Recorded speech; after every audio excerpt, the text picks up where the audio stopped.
So it's day 2 of CPAC getting underway. Rick Perry is on the stage right now trying to whip up that crowd. But here are some of the highlights that you may have already missed. Watch. There's not a single Democrat here. It's almost like CPAC invited Benjamin Netanyahu to speak. The biggest divide we have in this country, it's not between Republicans and Democrats. The biggest divide we have in this country is between career politicians in Washington and the American people.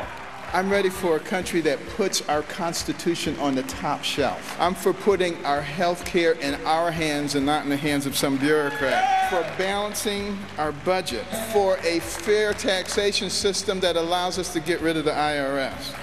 You see, here in America, there's a reason why we celebrate the 4th of July and not April 15th, because in America, we celebrate our independence from the government, not our dependence on it.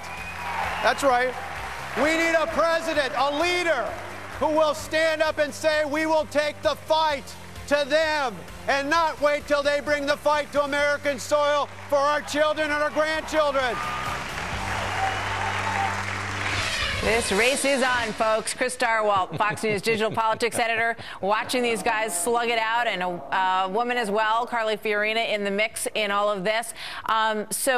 You know, obviously some of those people that we just showed whip up that crowd. Scott Walker did very well yesterday from everything that we hear, and you can weigh in on that. But I want to look at the two people who look at this crowd as a real challenge, I think. And one of them is Chris Christie, who chose sort of an alternate forum there yesterday, and I want you to tell me about that. And then let's look ahead to Jeb Bush today. What was Christie's story yesterday?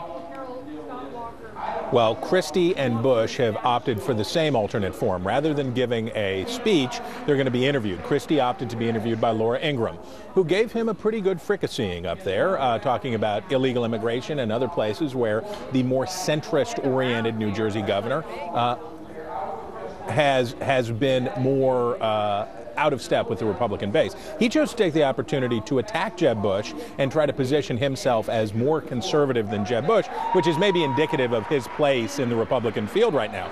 But for Bush, the test is big and the stakes are enormous. These voters, these are primary voters, and they're not just primary voters, they're people who are going to go all over the country and take back with them what they heard. And they're going to go to Iowa and South Carolina and New Hampshire. And if Jeb Bush can't convince them that he's adequately conservative, it will be a big problem. Yeah. Now, what about the stars from yesterday? Who really stood out to you? Who made a mistake? Who tumbled? What happened? Well, Scott Walker stood out, and he also made a mistake. And it's sort of been the story of Scott Walker to this point. He's doing very well, but it is not unalloyed success. The crowd loved him. It was a packed house, very enthusiastic. But he made a comment about ISIS, comparing his toughness in dealing with government worker unions to dealing with ISIS that he had to clean up today. But all in all, the people here are very high on Walker, and he is shaping up to be the conservative alternative right now to frontrunner Jeb Bush. Yeah, and what about Rand Paul, who's won this thing in the straw poll there for the last 2 years? It looks like Walker may give him a run for his money. Well, this is a very good question, because for Rand Paul in the past and for his dad, CPAC, which has traditionally focused on economic liberty, was a very safe space for libertarian-minded folks.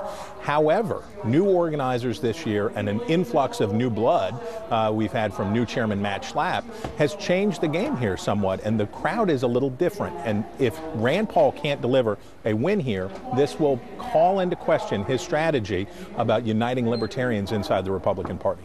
Fascinating. Wow. At this stage of the game, everybody's still in. Chris Starwalt, thank you. We'll see you later. Have a great